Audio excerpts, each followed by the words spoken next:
Há dias em que as palavras ardem na garganta e outros em que são o único remédio para não desistir de pensar. Eu sou José Manuel Alho e isto é o Palavra de Alho, um lugar para dizer o que se sente, pensar o que se cala e rir um pouco do absurdo de estarmos vivos. Porque lá no fundo há verdades que só se dizem com alho. Primeiramente, agradecer a vossa visita e desejar-vos um fantástico 2026, cheio de paz, saúde e harmonia, e, se for possível, também com alguma sorte. Vem isto a propósito daquilo que todos nós, acho, temos visto, lido e escutado em diversos órgãos de comunicação social, nas redes sociais, de que o importante é ter uma abordagem positivista, pensar que tudo vai correr bem, para dessa forma atrair coisas igualmente positivas, igualmente boas. E eu creio que a coisa não é bem assim. Acho que não é tão linear. E pensar positivamente, embora seja importante, não garante por si só, não é condição sine qua non para se ter sucesso e para que as coisas a seu tempo corram bem. Podemos pensar positivamente e daí não vem mal ao mundo, não se gasta grande energia e mesmo que no fim as coisas corram mal, tudo bem, avançamos. Mas há muita gente a induzir numa lógica de quererem ser influencers motivacionais, inspiracionais, a induzir as pessoas em erro, dizendo que só isso basta, ou insinuando, sugerindo que só isso basta. E isso não me parece verdade.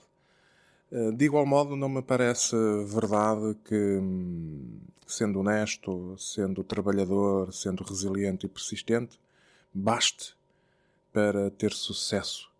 Conheço muita gente que reúne essas qualidades, que reúne esses predicados, essas virtudes e mesmo assim não tem sucesso. E do mesmo modo que acho que, infelizmente, já vivemos num país em que ter trabalho não garante por si dignidade e mínimos de sobrevivência. Cada vez mais são os casos de pessoas que já têm 2 e 3 empregos para garantirem a sua própria subsistência e a dos seus. Há que ter cuidado com estes discursos, com estas abordagens inspiracionais, porque a razão do sucesso que conhecemos em muitas personalidades das mais diversas áreas reside no facto de serem especiais. E o ser especial hoje o que é?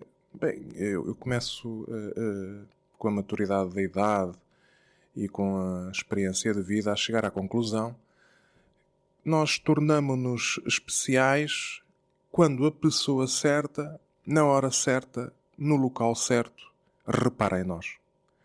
E aí tornamo-nos especiais porque a partir daí tudo vai fazer a diferença.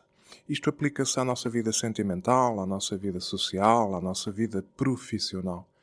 Conheço, repito, muita gente com qualidade, com competência, com perfil, com resiliência, genuinamente boas pessoas que, apesar dos seus desempenhos, não têm o reconhecimento que muita gente gostaria de ter e se bate por ter.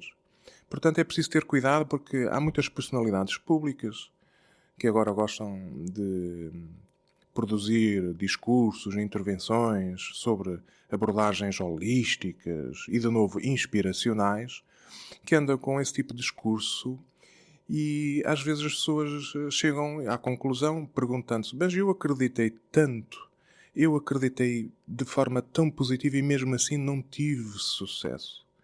Eu acho que estamos a passar a transferir para as pessoas um sentimento de frustração que elas não merecem.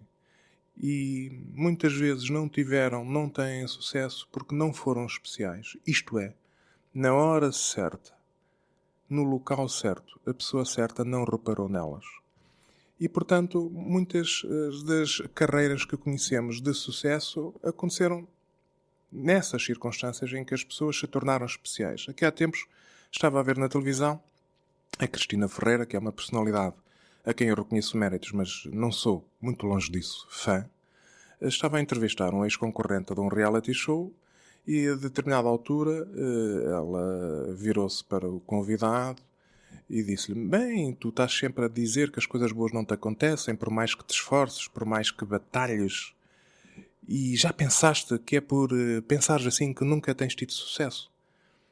Bem, isto é de uma crueldade brutal, porque a Cristina Ferreira, como outras personalidades, vivem numa bolha e pensam que o seu caso particular pode ser disseminado, pode ser replicado para as outras pessoas, para o comum dos cidadãos. E não acontece assim na vida real, porque não basta pensar positivamente, não basta persistir, embora sejam importantes, imprescindíveis, mas às vezes é preciso que cada um de nós seja especial. E voltamos à conversa de há pouco. É preciso que a pessoa certa repare em nós no momento certo.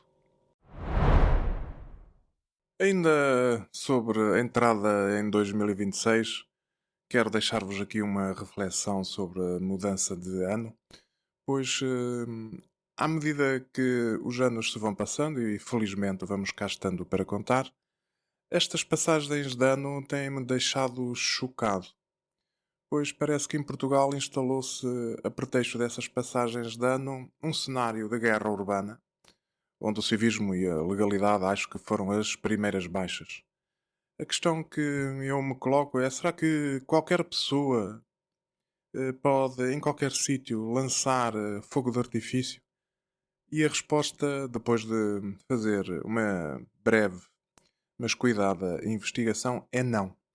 Em Portugal, nem qualquer pessoa pode lançar qualquer tipo de fogo, nem o pode fazer sem o devido enquadramento legal. Existe uma coisinha estranha que às vezes prescindimos de dar valor, que é a lei, e a legislação aplicável está inscrita no Decreto-Lei número 135/2015.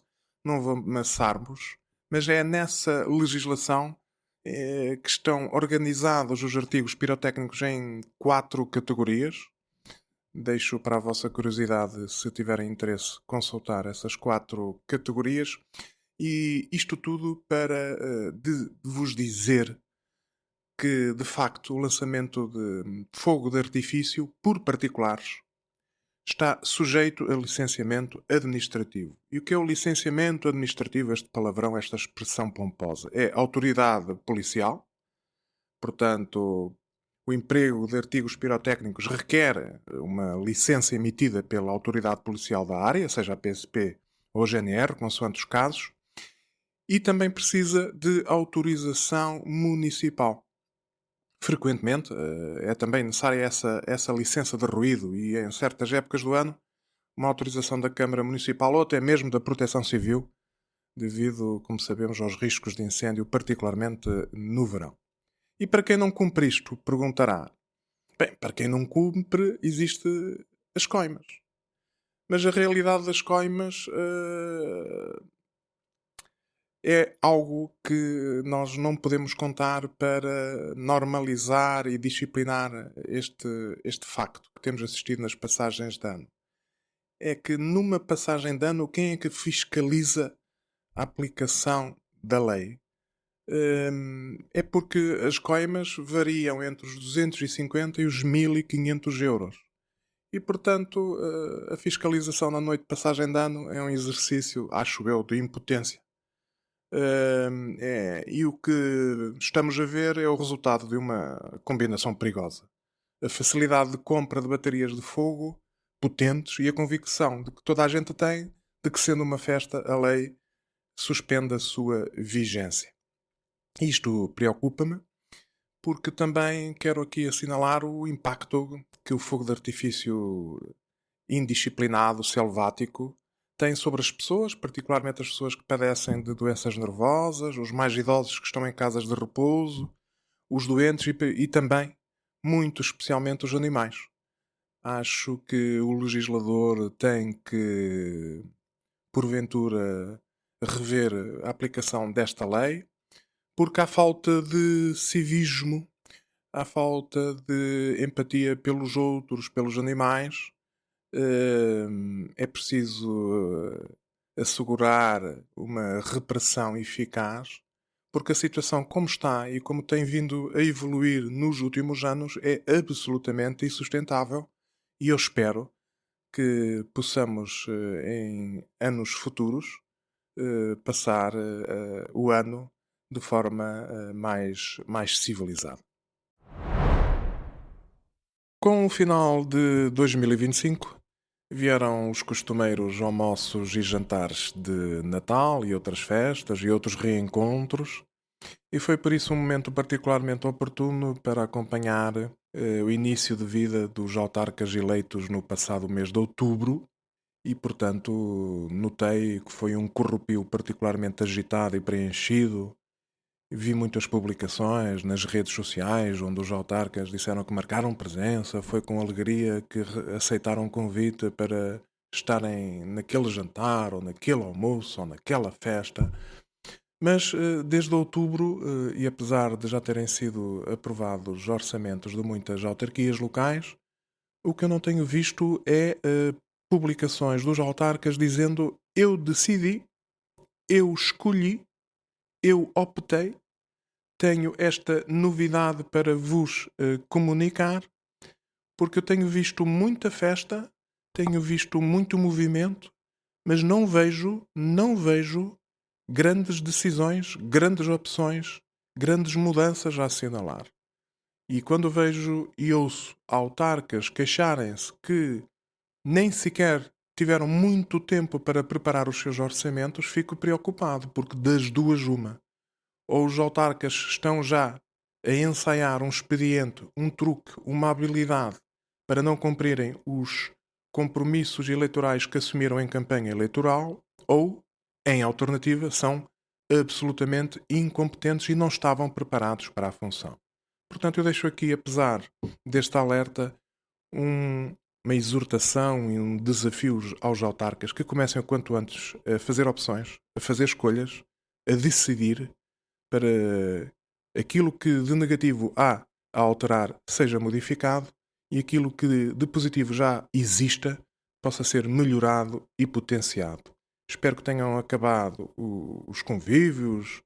Eles são importantes, eles são relevantes, são proveitosos, mas é tempo de arregaçar as mangas, é tempo de trabalhar e de cada um mostrar ao que veio.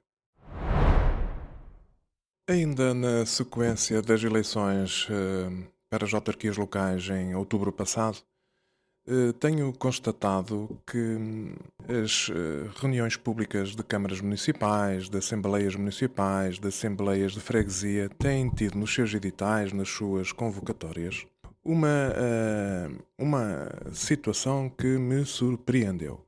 Como sabem, se não sabem, eu partilho convosco. Eu fui líder parlamentar na Assembleia Municipal de Albergaria Velha e durante 4 anos em que exerci essas funções, o período aberto ao público, à participação do público, ocorria logo na abertura das reuniões. Para minha surpresa e para meu espanto, tenho constatado em muitos editais, um pouco por todo esse país, que existe agora uma habilidade que assenta em 2 truques. Primeiro truque, o período aberto ao público, em vez de abrir a reunião, passa para o último ponto da ordem de trabalhos. E com a ressalva, segundo ponto, de que essa participação do público só pode incidir sobre os assuntos tratados na Assembleia.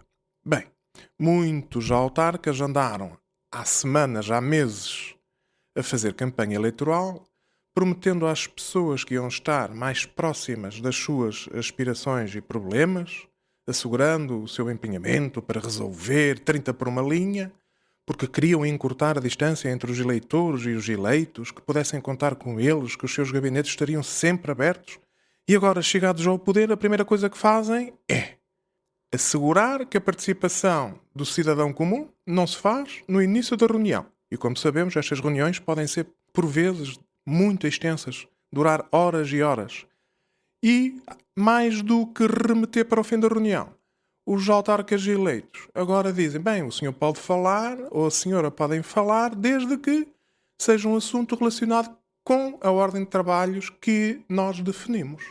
Bem, se eu, pobre coitado, tiver um assunto da minha rua que queira falar numa Assembleia Municipal, numa reunião de Câmara, numa Assembleia de Freguesia, mas por azar dos távoras esse assunto não está relacionado com a ordem de trabalhos, o que é que me resta? Vou ter que esperar 4, 5, 6, 7, 8 meses, um ano e meio, 2 anos, até a minha aspiração, até o meu problema, poder coincidir com a ordem de trabalhos desses órgãos autárquicos. Isto não se faz. Isto é um desrespeito. Assim se corrompe e destrói a democracia e a credibilidade de que precisa para poder prosperar. Não é possível, não é defensável que em outubro tenham andado a prometer uma coisa e chegados ao poder façam exatamente o seu contrário com requintes de malvadez. Isto revela acima de tudo que estamos perante autarcas com medo da participação do eleitor, do cidadão, do contribuinte. E se existe medo, estas pessoas não têm o perfil para estarem à frente de órgãos locais que pugnam pelo bem público, pela persecução do interesse público, o bem geral da população. É com uma motivação pedagógica que faço este alerta, embora reconheça, esteja um pouco zangado, um pouco triste e desiludido com este truque, com esta habilidade que não fica bem e que só desprestigia a democracia e a qualidade da participação cívica na coisa pública. E assim termino. Deixo-vos com renovados votos de um fantástico 2026 e nunca peçam desculpa por existir.